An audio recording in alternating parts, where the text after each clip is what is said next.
Hello everyone. We are studying the paper first, one of the chapter of paper first SY BSc class.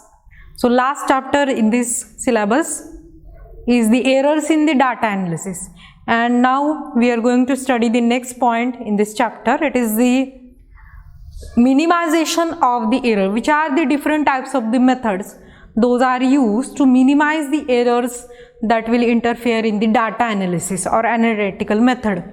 Now in this case, number of the methods are given. Generally 9 methods are given basic, which will remove or minimizes the error which will get introduced during the any experimental conditions. Now in this case, first is the calibration of the application, calibration of the apparatus, and the applications of the corrections. Now we know that the instrumental error is introduced in the analysis when the instrument will give inaccurate reading, or it will be disabled due to some reasons like way of time or corrosion or mishandling. So due to this, error is introduced in the analysis.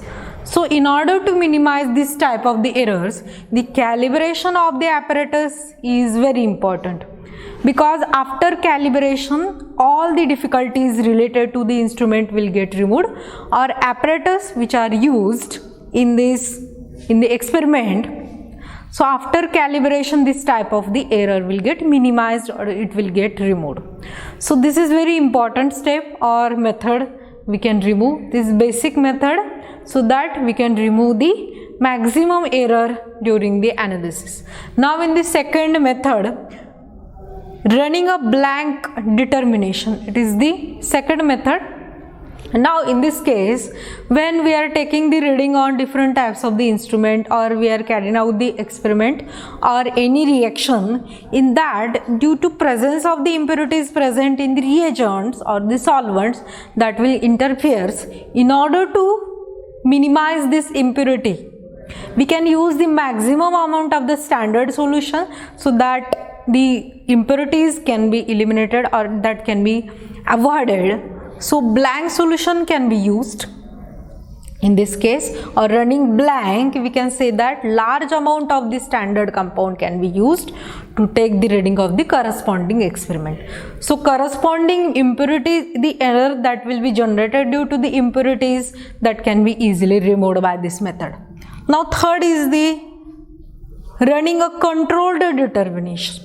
So in this method we are using the corresponding standard compounds or the pure compounds. So again, the errors which are generated due to other compounds which are unnecessary, that can be removed by using the pure compound. And in this case, the controlled we can apply during the experiment, in which we can get the pure compound in the reaction, or we can minimize the corresponding error.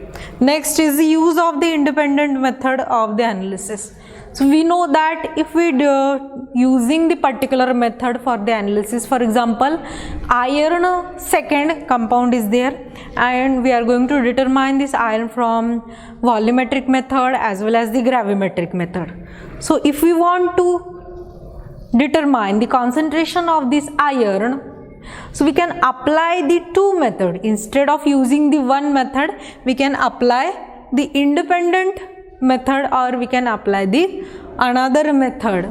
Two methods can be applied so that the results of the two methods can be compared, and accordingly we can remove the corresponding error.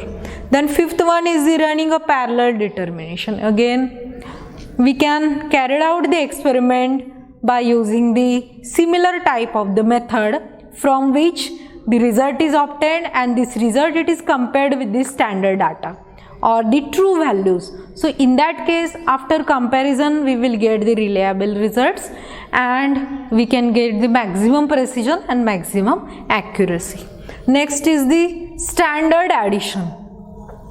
So whenever we are using the compounds in the analysis or the sample, So in this case, if we add this standard compound in the number of the sample, and accordingly this sample can be studied and concentration of the particular component can be determined.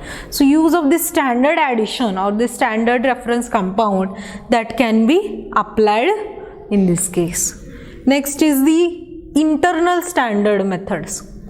So in this internal standard method, a particular standard compound is used and the unknown sample, it is added in that standard compound, and whole composition of the sample can be studied or analyzed, and on the basis of the concentration of that known compound we can determine the composition of the whole sample, and accordingly we are getting the maximum accuracy.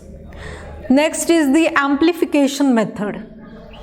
So in this case, so what happens, there are different types of the compounds which are present. So already we have discussed these two methods 6 and 7, that is standard addition and internal standard. So in this case some standard reference may be used, but in this case amplification method, when the concentration of the compound is very less, in that case we can use the amplification method, in which so one compound is going to react. If the compound whose concentration is to be determined is very small quantity, is very less, so in that case it cannot be measured under the given condition. So that trace amount of the compound or very small amount of the compound is allowed to react with the another molecules or another compound, and third compound is synthesized, and this third compound is analyzed for this its concentration, and according to that concentration of the third compound, the corresponding small quantity of the analyte is determined.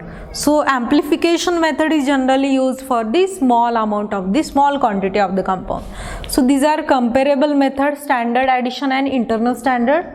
So in the internal standard, so generally reference compound is used and it is added in the different sample of the different concentration whose concentration is already known. So according to this reference standard or reference material, we can determine the concentration of that compound, particular compound. And the last method is the isotopic dilution method. We know that again very small quantity or trace amount of the compound cannot be easily find. We cannot find easily the concentration. So in that case it may be non-radioactive or it may be radioactive. So some procedure is given, and if we follow that procedure we can analyze that compound, and the concentration of that compound can be determined by this method, that is isotopic dilution method. So all these methods are applicable according to the type of the compound, and we can minimize the error during the analytical treatment or method. Now the last point from this chapter is the significant figures and the computation. We know that always we are carrying out some experiment, and that reading of that experiment or that instrument, it will be analyzed or it will be further put in the formula, and after calculation we are getting the result.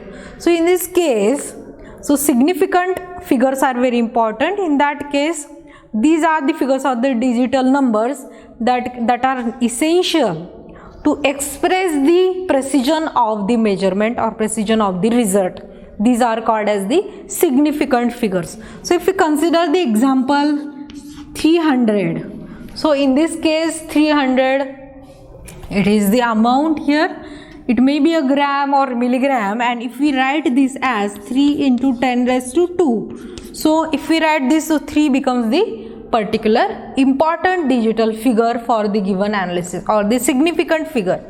Or if you consider the another example 0.004013, so in this case after this dot 20 are present, and then next is the 4013. If we take in gram or milligrams, we can use this figure. In this case, this 30 before the 4 are not very important. So this 4013, it is found to be important, and it is called as the significant figure for the given analysis. If we consider the 0.5 0.500 grams of the given compound. In this case, these three are found to be significant figures, because if we can also write this as 0.5, but this is not accurate. This is more accurate because 5 after 20 after 5, that will indicate the particular amount, that is the given compound must be obtained with respect to milligrams weight. So this will indicate the corresponding milligrams compound is taken, so we can consider these as 0.500 gram. So this is found to be more accurate as compared to this 5. So these significant figures are very important in the result, that will indicate the corresponding unit of the given compound, and that can be easily analyzed, calculated, and results are applied for this type of the figures. So this is all about the errors in the data analysis. So we have completed our syllabus of paper first. So that includes the section first, physical chemistry. We have studied 2 chapters, which are chemical kinetics, and second is the surface chemistry, and in second section analytical chemistry is there. In that we have studied the volumetric analysis and the errors in the data analysis. So we have completed our whole syllabus here. So we will stop here. Thank you.